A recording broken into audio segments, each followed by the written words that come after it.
Victim of Love. Of course, the Eagles. 100.7. It is the classic rock station and the lunchtime theme park. And I'm Jim Owen with Don Felder in the studio with us today. We really appreciate it, Don. Thanks for coming in. Thanks for taking the time. I know you're playing tonight at Talking Stick Resort, so you got a show to do yet. We're going to give away a copy of Don Felder's book, Heaven and Hell, and also a copy of the new CD as kind of a little gift pack here in just a second. But Victim of Love. There's actually on the vinyl, there's a notation about that song, isn't there? Yeah, that's right. Our producer-engineer, Bill Simzik, who was just a brilliant audio guy, every time we would master an album, he would find that little space in between the label and the last cut, and he would take a pen and etch a little secret writing into the vinyls.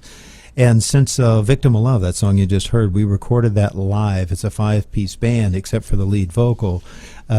He etched into one side of Hotel California album, it says VOL is 5-piece live. So it's kind of forever embedded in vinyl, that little script. There's a little clue there, but you almost have to, you got to look real darn close to see it. That's one thing. But that's right. It's got to be an engineer or a producer to even know that something like that is there.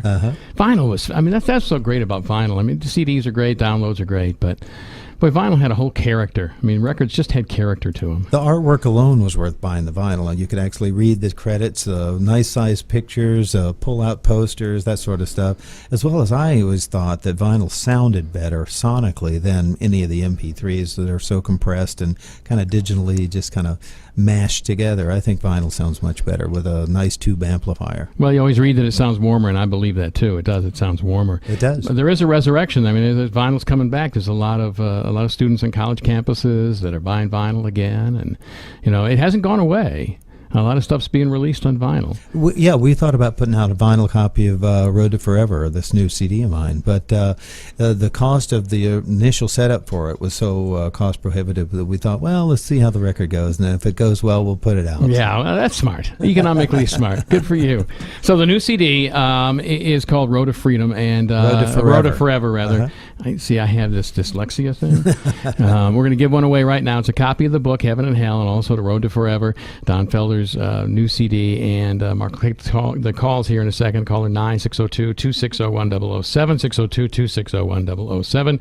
As we mentioned earlier, it's been a while. It's been about 20 years since you did a solo LP. So why'd you decide to suddenly, you said you were playing with a lot of bands, you had a lot going on. Yeah, I was really busy. I've had a band of my own doing summer festivals, casinos, private parties, corporate events for about the last 8 years, maybe 9 years. And between that, writing the book, Heaven and Hell, My Life in the Eagles, and going out and promoting that, I was writing music the whole time, but it just seemed like I couldn't get a large enough block of time set off to the side to actually go in the studio and make this record. Until finally I told my booking agent, who was the culprit behind me working so much, that I need a block of time to go in and work on this record. So we kind of set my tour schedule aside so I'd have 3 weeks at a time back in L.A. where I could go in the studio and work on the project, then go back out on the road, and then come back in for another 2 or 3 weeks. And it took about a year and a half in that process to finish recording and producing this record, so it took a while. So you were busy, though. You had a lot going on. You had a lot of things happening. You're obviously a very successful guy. So the record is kind of an itch that's just back there and always sort of... Well, yeah, I started playing music when I was 10 years old, and that's really the one thing in my life that's propelled me through my whole life that I enjoy doing more than anything else is playing music. So even though I'd written a book and it wound up on the New York Times bestseller list and whatnot, the thing I really enjoyed the most was writing and playing music, and now that we're out with this new record, playing it live, it's just delightful. It was well worth the work and time it took in the studio to produce it. So you scratched the itch for right now, anyway, right? Yeah, for this minute, yeah. There's some great songs on there, though. There really are some great songs on this album. We'll give one away here in just a second. All right, let's talk about the one of the probably the top 3 or 4 icon records in rock. And there aren't that many, but there are some that just stand head and shoulders above all the other songs. They survive forever because they should survive forever. They're those great songs, and it's Hotel California, the title track from that album. Now that song, not Don wrote the lyrics, right? Don Henley Correct. wrote the lyrics, but the music is you. That's right. Yours. Yeah, I had rented this little beach house in Malibu Beach. And my kids were playing out in the sand, and I was sitting on the couch playing guitar, just goofing around and watching the summer California sun glisten on the Pacific Ocean out there, and out came these chords, the progression that you hear in the introduction to the song. And I had, like I said, a reel-to-reel tape recorder in my back bedroom, and I said, I got to go record some of this before I forget it. You know, it's like a dream. If you don't write it down, it's gone a couple of days later. So I went back and recorded about 5 or 6 times through that progression and turned it off and went back out and played with my kids. And when we started assembling song ideas for what was going to be the Hotel California record, I went back in and I wound up hearing that track and went, I'm going to finish this. And I wrote a bass part to it and put other guitars on it. And I tried to, Joe Walsh had just joined the band, so I wanted to write something so that Joe and I could trade off guitar parts at the end. So I'd pick up a Les Paul and I'd play something like I would play on the ending, and then I'd put that down and pick up a Stratocaster and play something like Joe would play. And I kept playing these two characters on the end until the end was pretty much verbatim like you hear it on the record today. We went into the studio. I got a call from Henley later, and he said, you know, I like that song on that cassette that sounds like a Mexican reggae, sort of bolero or something. And I went, I know which one you're talking about. Sort of bolero. So we went into the studio and recorded that entire track, but it was in the wrong key. It was in the key that I originally wrote it in, which is E minor, which is a great guitar key, right? And so it was fine, and Don set up a microphone and went out to sing the lyrics on it, and he sounded like Barry Gibb. He was singing really high in that high falsetto voice, and I went, no, stop. That's the wrong key. So I had to go out and figure out what the correct key was for Don. Figure out that key. We re-recorded the entire song from the beginning to end in the right key. And when it came time on the ending for Joe and I to set up a couple of guitars, sit in the control room, and just trade licks, which was what I thought we were going to do, we started doing that. And Henley came in and said, no, stop. That's not right. That's not like the demo. And I said, well, what do you mean that's not like the demo? He said, well, that's not what was on the cassette you gave me. And I said, I don't even know what that was. That was like a year ago. I just made that up.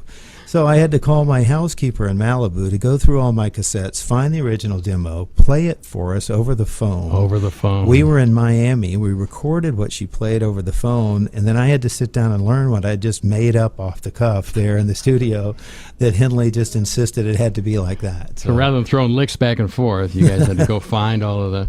Yeah, pretty much what I'd sketched out earlier on, yeah. Yeah, well, obviously the thing is, it's an amazing song.